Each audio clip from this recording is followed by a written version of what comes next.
Hey guys, I just thought I would pop in here. Obviously, today I work from home and today is a pajama day. So, because I'm not going out.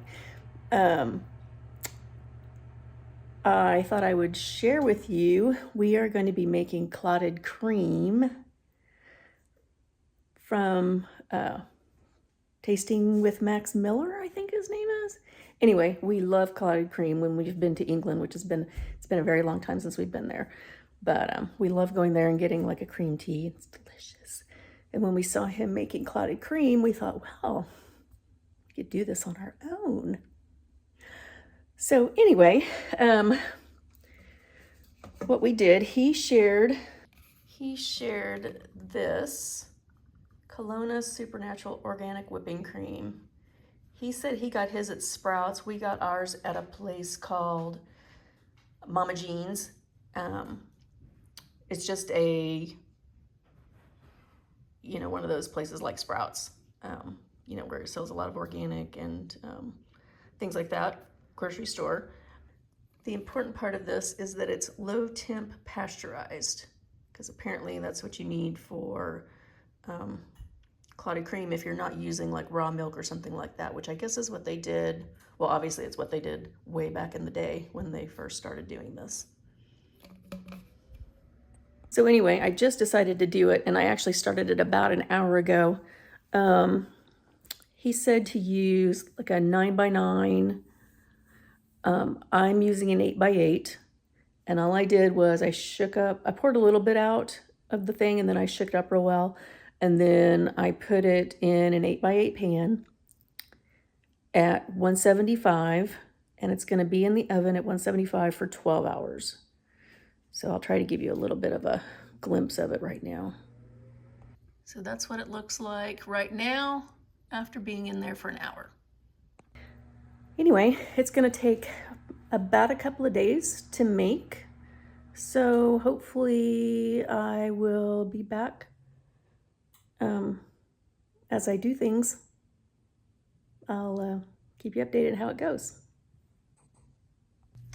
Are you excited about the clotted cream? Yeah, oh yeah. Hey, cream first, jam second. I agree. What is that, Devon? Yeah. Yep. With Devonites. Yeah.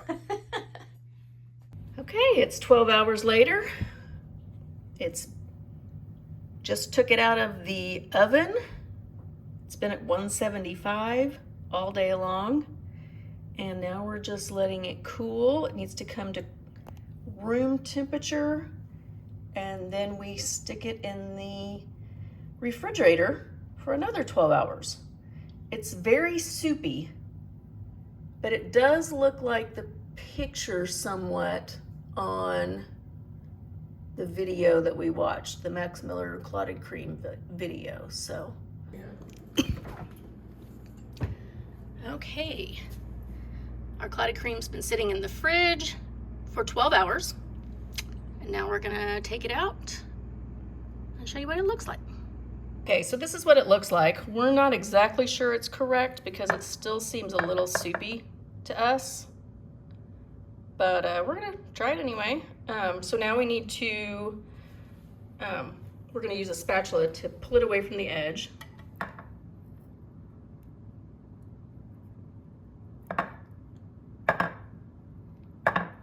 Because what we don't want is that cream. And to me that's way too much cream, but we'll see how this turns out. Okay, so we broke a corner away so that we can pour the skim milk off, because we do not want that for our clotted cream. What we will do with that cream is what? Make scones. Make scones. So It's not cream, it's skim milk now. skim milk, yeah. Mm-hmm. Did you try it with the crust? Sure. He said that's where the flavor is. It's good. Is it good? Mm-hmm. Let me try. Okay, so I'm gonna try. I've got a little bit of crust. Oh my gosh, so sweet. It's not too shabby. Not too shabby. Okay, well, I think we got more than I expected. We'll mix it so that it's more like, you know, a actual butter spread when we spread it. I actually just think it'll look prettier, but yeah, we're gonna put this skim milk back into the bottle. We saved it, and use it for scones when I make scones. So we put a paper towel in there to get out some chunkies. But that's the skim milk that's gonna go into the scones. You definitely need to hand wash the dishes because there's a lot of milk, fat, cream stuck to them. And so you could wash it in the dishwasher, but you've washed it to put it in there, which is kind of dumb. So. Yeah. Not bad. Yeah, not bad. So, what are we doing? We are going to check to see. We knew this was 32 ounces. Yeah. So we're going to see how much of skim milk we got back.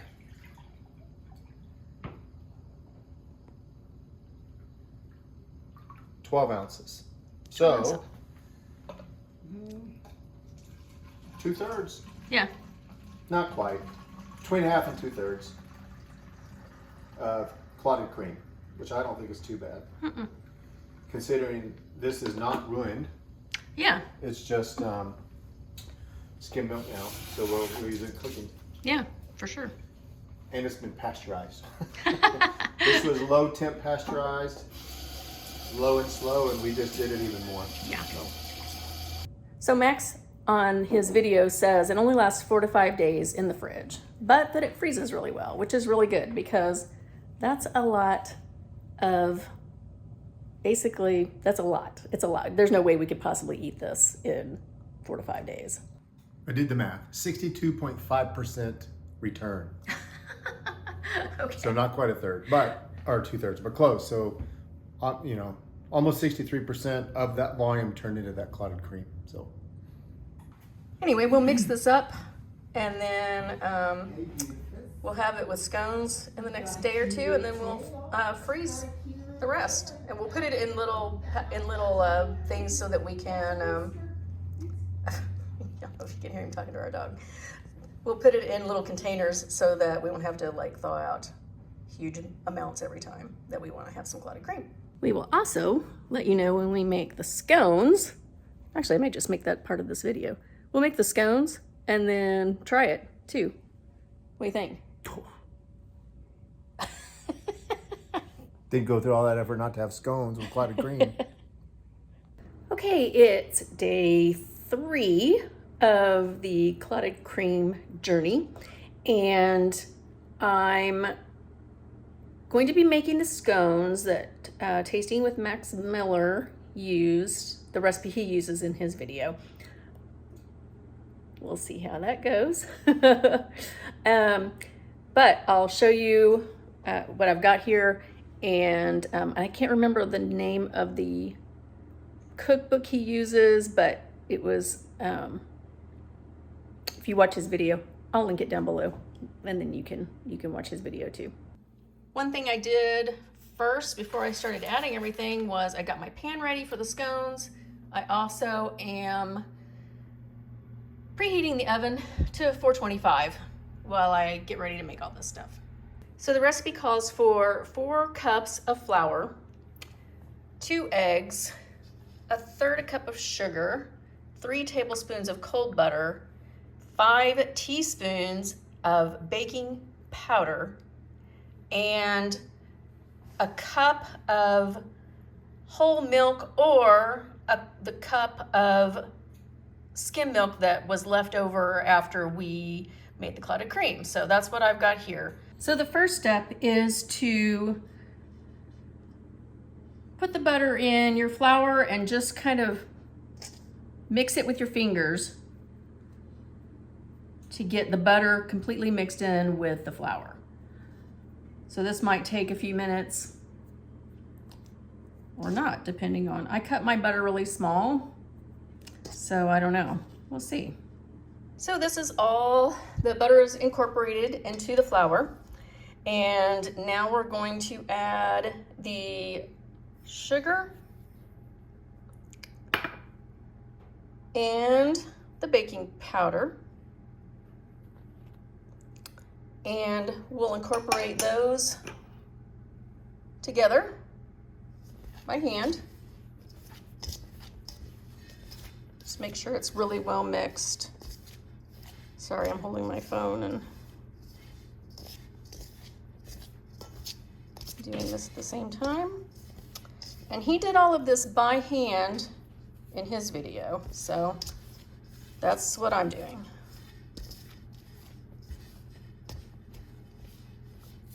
And then he added the eggs.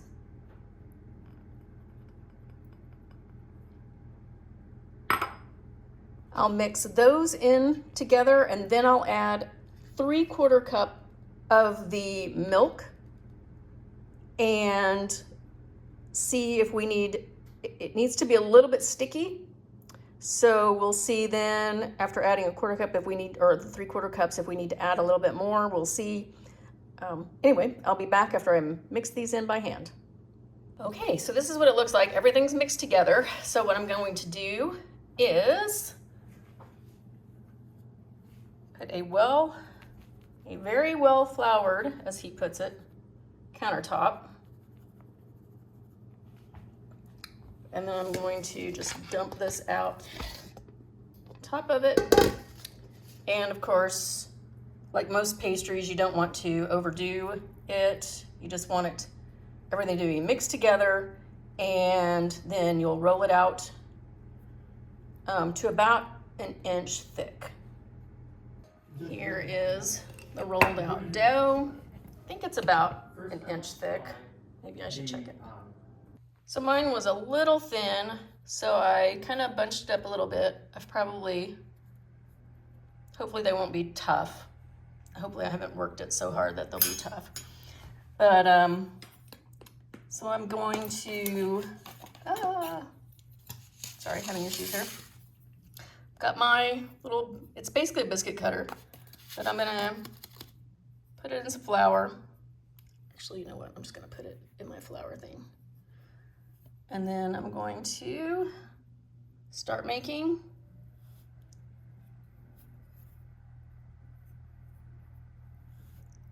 scones. And here they are. He says to let them sit for about 10 minutes, and then we'll brush them with some egg wash and put them in the oven at 425 for 15 to 20 minutes. Here's my kind of weird looking one. The others, I think they're gonna be too thin, but you know, we'll see. Anyway, this is my weird one that I had leftover dough, and I had to I had to ball it up so that it would make like a round scone shape, or you know, a round scone. And now I'm gonna clean up my mess while I wait to do the egg wash. Okay, it's been 10 minutes. I've got my egg here for the egg wash. He said to try to get it just on the tops without it dripping over the sides.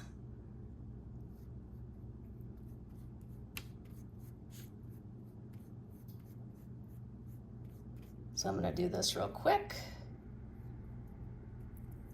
All right, egg wash complete. And they're going into the oven. He said 15 to 20 minutes, so I'm gonna set it for 15 and check them. And if they need more time, I'll put them in for another couple minutes and just keep checking them up to 20 minutes. Okay, we've just hit the 15-minute mark. Oh, those look good. Look at that. That is perfect, I think. At 15 minutes, I think they're done.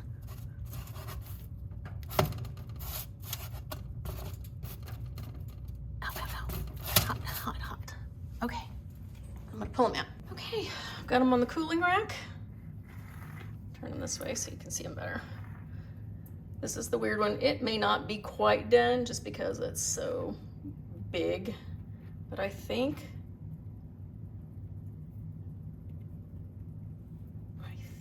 they're done. I think they did pretty good. I'm actually impressed. I was afraid they were gonna be, I was really afraid they were gonna be too thin. And then it would be hard to separate them. I'm quite happy with how they look. And when my husband gets home from work, we will get out that clotted cream and the strawberry jam that I canned last year and give them a try. Okay, so he's home from work, and we're gonna try one of these scones with our clotted cream. All right, we put jam, no, wait.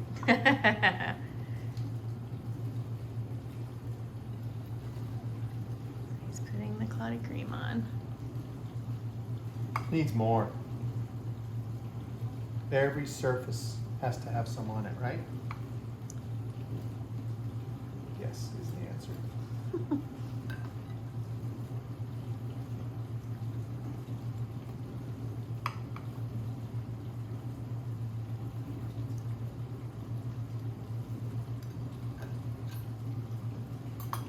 Then homemade strawberry preserves on top. Here's to you, Devonshire. Right? Yep. More on that one than I did the other one. Which means it calls for a little more on this one, doesn't it? All right. Just tea. Okay. Shall I? You shall. Let's see it.